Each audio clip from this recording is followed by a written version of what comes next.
Alright guys, welcome back. So I have the MDT Crush It stage timer, and I got a couple different switches to activate it because the activation, if you don't have a switch, is the little turn knob on the left side of the weapon that you're using. And since I'm a right-handed shooter, that makes it kind of difficult to make sure it turns on at the stage start. So by getting a switch, I can have that on the right side, preferably somewhere in this area up on the front, so that when I'm holding the rifle before the stage starts, I'll be able to actuate that switch and start the timer itself. And so by looking online and Amazon mainly, there isn't really a whole lot of switches that I found online that have the 2.5 millimeter jack that the send it or the Crush It timer takes on the back. And so the main company that makes these are Wadson, which I believe is an airsoft company. And so they make like replica switches of some of the other popular main brand switches out there. So for example, this is like a Mod Light knockoff.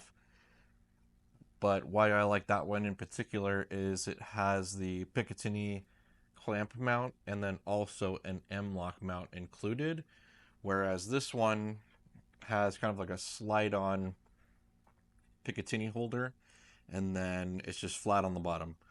But where this one would come in handy is I could use some of this double-sided sticky foam and pretty much stick this wherever I need. The other one I'm going to have kind of a dedicated spot for, but I will show you on my M3 Impact how I attached the switch around the air bottle. But on this particular setup on the Panthera, the M-lock is so far forward that that kind of switch won't work. So I'm going to try this sticky mount on the Panthera and probably stick it somewhere in this area here, because that's kind of where my hand naturally rests when I'm getting ready to stage and when I'm holding the rifle. Usually rifle in my right hand, bag in my left hand, getting ready for the RO to call the stage start. So I just kind of wanted to show these getting set up, but also talk about it. I don't know if it is these switches in particular that just kind of uh, function on and off or aren't always 100%, or if it's the actual timer itself, but there is some problems when you press the button or long press it, or maybe you don't click it hard enough. I don't really know, but it won't actuate the timer itself.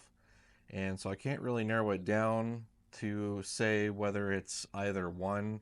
But if anybody knows of a higher quality switch that has a 2.5 millimeter jack, or if you know any kind of modifications you can do to a regular one, I'm imagining you could take a regular one and rewire the input. And that would be really awesome. So if anybody has any information on that, please let me know, because I'd really like to try that out instead of these cheaper switches.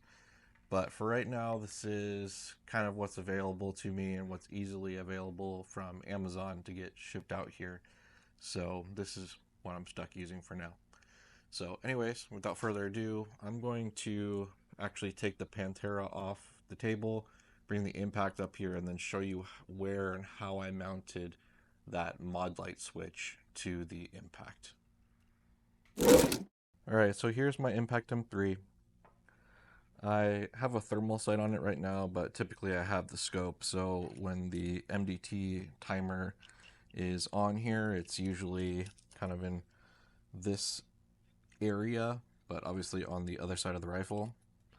But if you can see, I have the Mod Light replica switch right here. And so it's still in the Picatinny mounting form. What I did was I removed one of the long screws with the nut back here, and I ran two thin zip ties through it to attach it to around the bottle.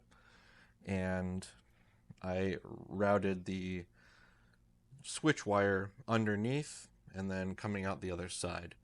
So I have this Airmarksman Loki lower rail, and so this works for this setup. I don't know how it's going to work on, for instance, the stock rail on the bottom. I never really had that installed on this, so I wouldn't know. But I just routed it to the other side. I just kind of have it up here for right now, hanging out because I'm not using it. But it reaches with plenty of cable length to reach the timer, and I can activate it because when I was competing with this, I kind of had it in an underhand position like this, and then the timer's right here where my thumb is, and I could depress it to activate the timer. So that's how I set it up on the Impact. Like I said, the Panthera is going to be a little different, and so I'm going to work through that today. So now I'm going to do that. With this setup right here, I have a couple slots of Picatinny left, and it is just enough to put the timer and the send it level on there. And so I'm hoping it's the same for when I switch back out. But for right now, when I just shot the last competition, it was enough to be able to put these both, but I did not utilize the timer because I did not have the switch mounted yet.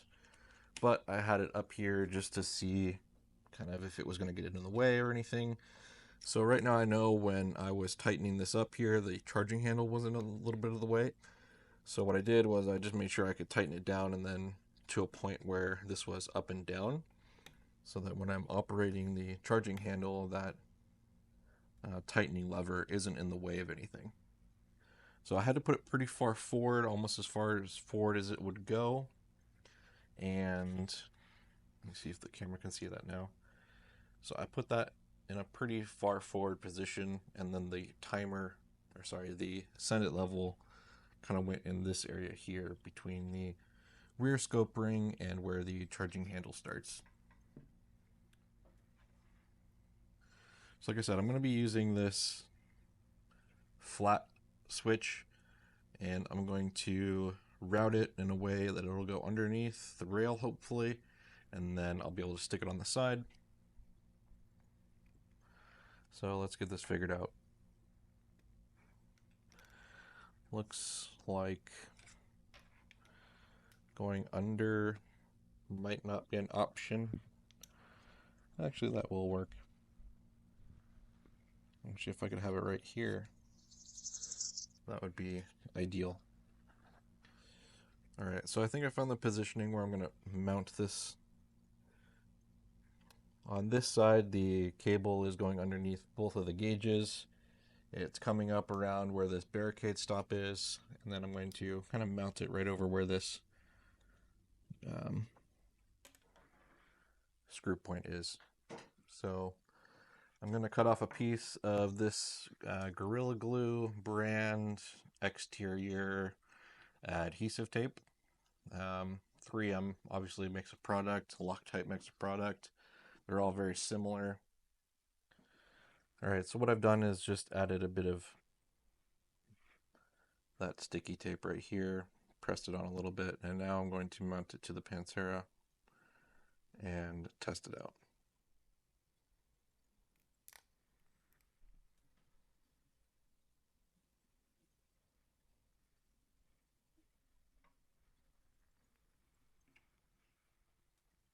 All right. So I think that's going to work out pretty good. Let's turn the timer on.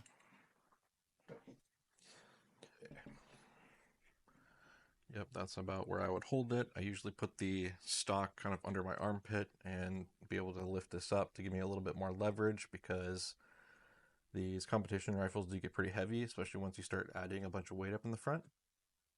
And so that's kind of how I would mount it. So you can see right there, I pressed the switch, but the timer didn't start. So let's try it again. Again, nothing. Third time's the charm, now it's kicking off. So, like I said, unfortunately, I don't know if it's the switches or the timer, but it is not activating every time that you push the button, unfortunately. I'm going to bet, though, that it's the switches. So there, first try.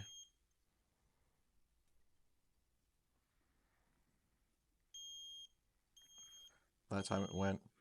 So it's really intermittent. So again, I have no idea what's going on, but it's not the end of the world if the timer doesn't start and you just have to go along with the stage. I'm a newer shooter anyway, so I mean, I'm constantly timing out on the stages because I'm trying to focus more on getting a stable position and make good shots than going fast.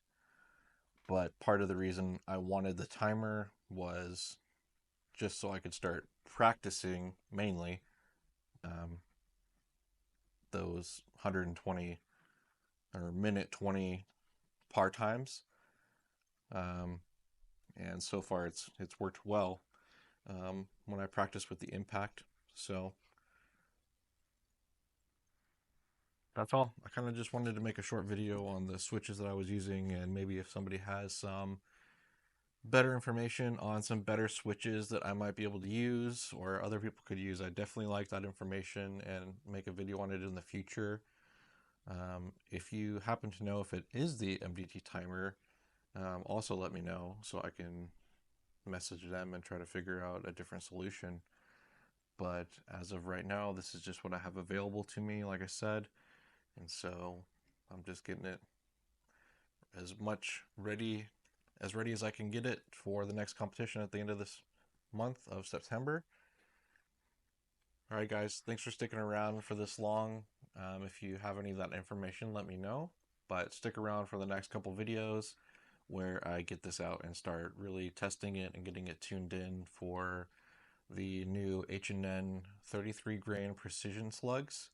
I have a couple tins of those on the way, and so that should be pretty interesting to see how those compare to the standard 34 grains that I've been shooting out of this right now.